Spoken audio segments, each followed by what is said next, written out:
Marrakesh and Morocco in general is one of the most fascinating places a street photographer can visit. It is a visual paradise filled with vibrant colors, stunning architecture, and everyday life that feels almost surreal. At the same time, it is by far one of the most challenging environments to photograph. Morocco is extremely notorious on how unfriendly it is to photographers, a fact that even Magnum photographers have expressed when covering the country. Since I recently had the time to visit Marrakesh, I wanted to make this video to talk about my experience photographing in the city, but also to give you some tips in case you are planning to visit. For this trip, I decided to bring only the Ricoh GR IV with me, simply because I was aware on how difficult it is to photograph there. It certainly made my experience much smoother, but I still didn't avoid all trouble. But more on that later. Despite the challenges, nothing takes away from how breathtaking this place is, and I genuinely enjoyed my time there. A visit in Marrakesh is eye-opening, and not just from a photography perspective. It's definitely a place I would recommend visiting. First, let's talk about how it feels photographing in Marrakesh. Marrakesh is an incredibly beautiful place, full of vibrant colors and life. It really feels like it belongs in a different era, especially the Medina, which is basically the old part of the city. The minute I arrived in the city, I felt overwhelmed with everything I was seeing, simply because there was movement and things happening in every corner I looked at. It is a great place to work with layered scenes, play with light and shadow, or experiment with colorful compositions. I stayed in total for 3 full days in Marrakesh, and I found that it was quite enough time to explore the city but also take it slowly when photographing. For this trip, I shot exclusively with the Ricoh GR IV, mostly for reasons we will talk about in a minute. And actually, this is one of the very few trips I have brought only one camera with me for photography. Of course, the biggest benefit of this camera is the compact size, which allows you to remain unnoticed. And this is exactly what you need in a place like Marrakesh. Another thing I really like about this camera is how silent the shutter is. Listen to that. The snap focus is another important benefit of this camera, which I think helps a lot, especially when you're shooting in a city like Marrakesh. The city is full of tight spaces, especially in the Medina, and there is a lot of movement and a lot of things happening in general, which can make you miss some shots, especially if you're relying on autofocus. With snap focus, you just predefine the focus distance, and all you have to do is just focus on composition. It really gives this camera a point of shoot kind of feel, which takes away a lot of the friction and makes you focus just on photographing. Last but not least, this camera comes with a 28mm lens, which I think is a perfect focal length for shooting in a city like Marrakesh. Again, the Medina is full of tight and crowded spaces, and a lot of times you will be very close to your subject. So I really think 28mm lens is one of the best focal lengths you can use in the city. But there's also one thing I missed a couple of times during this trip, and that is the lack of viewfinder. The light was just too bright sometimes, and it was very difficult to compose using the screen. But on the other hand, having a viewfinder would draw too much attention, which is something you really don't want in Marrakesh. It's all about pros and cons, I guess. In general, photographing in Marrakesh was manageable, mostly because I was using the Ricoh GR IV, even though it was never stress-free. I found that the main square, which is called Zema Al Fna, was the most stressful location to photograph. And that was the case mostly because of the constant interruptions. This is a place full of hustlers, people trying to sell you stuff or asking for money, and some people occasionally shouting at you not to take any photos.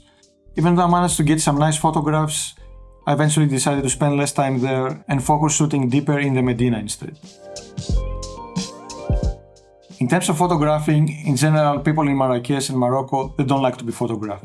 And that is one of the main reasons I decided to use the GR IV.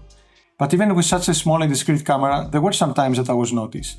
And in these cases, most of the people, they try to hit the face, or they just simply ask me not to take their photo. In all those cases, I simply avoided taking the photo and I just moved on. But I'm pretty sure that would happen even more if I was using a bigger camera.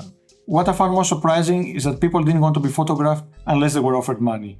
And I understand and respect if someone doesn't want to be photographed for privacy or religious reasons, but in a lot of cases people were telling me that it's okay to take their photo as long as I paid a small fee.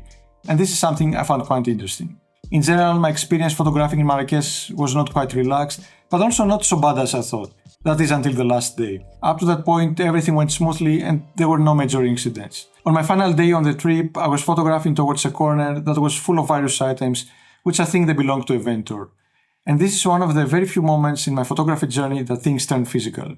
As I was photographing, someone approached me from behind, grabbed my arm, and started shouting not to take any photos. I was completely caught off guard because I was not photographing any people or pointing the camera at anyone. It took some time to defuse the situation and thankfully didn't escalate any further, but it added unnecessary stress to the experience. Alright, now that you hopefully have a good idea on how it feels to photograph in Marrakesh, let me give you a few tips that may help you in case you're planning to visit. First and most important, I think it's crucial to use small gear. I would definitely not recommend going with a big full-frame camera with a huge zoom lens. I would definitely recommend using the Ricoh GR IV because from my own experience, it really made a huge difference. If you don't have a camera like the GR4, I would recommend to use a small APS-C camera with a compact lens. Another thing I would suggest is to use a wide focal length like 28 or 35mm. The Medina in general is full of small alleys and there is a lot of tight and crowded spaces, and in most of the cases you will be very close to your subjects. Of course you could use something on the longer end like 50mm, but I really think it takes away from the immersive experience that Marrakesh can offer. And one thing I can't stress enough is be respectful. Be mindful that you are in a different country that has its own culture and traditions. And people in Marrakesh and in Morocco in general, they don't like to be photographed. So if they ask you not to do it, then simply don't do it. Just move on and find a different scene with more things happening. And if you end up in a situation like mine, simply remain calm and explain what you do. One thing that is always worth mentioning is be genuinely interested in people. Besides the challenges with photographing in Marrakesh, I also had some very wonderful moments here. One day as I was walking around Medina, I came across a shop and its owner. I noticed that he was doing a similar kind of work like my father used to do, and he was using very similar tools. So I walked up to him and I started a conversation about his job and the tools he uses. That not only gave me access to his shop and allowed me to take some nice photographs, but also it allowed me to meet a wonderful person. Another thing I noticed during my visit in Marrakesh is that usually buying stuff helps. This way people usually see you more friendly and it also gives you access to their space. In another occasion, as I was walking around, I came across a very cute bakery, and since I was hungry, I decided to walk in to buy some bread. At the same time, it also gave me the opportunity to grab a quick photo. And of course, I won't recommend buying stuff just for the sake of a photograph, but be mindful that this changes how people see you. Another thing that I believe helps with photographing when it comes to Marrakesh is to visit during low season. I visited during January and the crowds were much less compared to what I have seen on YouTube. This allowed me to take better pictures, to have more time to compose, and also to enjoy more my time. Also, I really have the feeling that people are more friendly during low season simply because they are not constantly distracted by tourists and noise. One thing that goes without saying, but I still think it's worth mentioning, is to avoid any people offering help. They will eventually ask for money for the service they provided, and they can get very aggressive in case you don't offer any. Many people during my trip, they offered me to show me a very special place that it's perfect for taking photographs, but since I was already aware of their intentions, I simply reject them and I moved on. Last but not least, don't be afraid to get lost in the Medina and enjoy what the city has to offer. The old town and its small alleys may look daunting at first, but everything starts looking familiar pretty quickly. Also, despite what most people believe, it's really not hard to find your way around, and the good thing is that Google Maps is pretty accurate, so I was never truly lost there. All in all, photographing in Marrakesh can be a challenging experience, but can also be a very rewarding one. It's hard to find another place with this level of color, energy and life. If you are willing to adapt and stay patient, it's a place that will give you photographs you won't get anywhere else. If you have also visited Marrakesh, let me know what you think in the comments below. And that's all for today, folks. Happy shooting and see you again next time.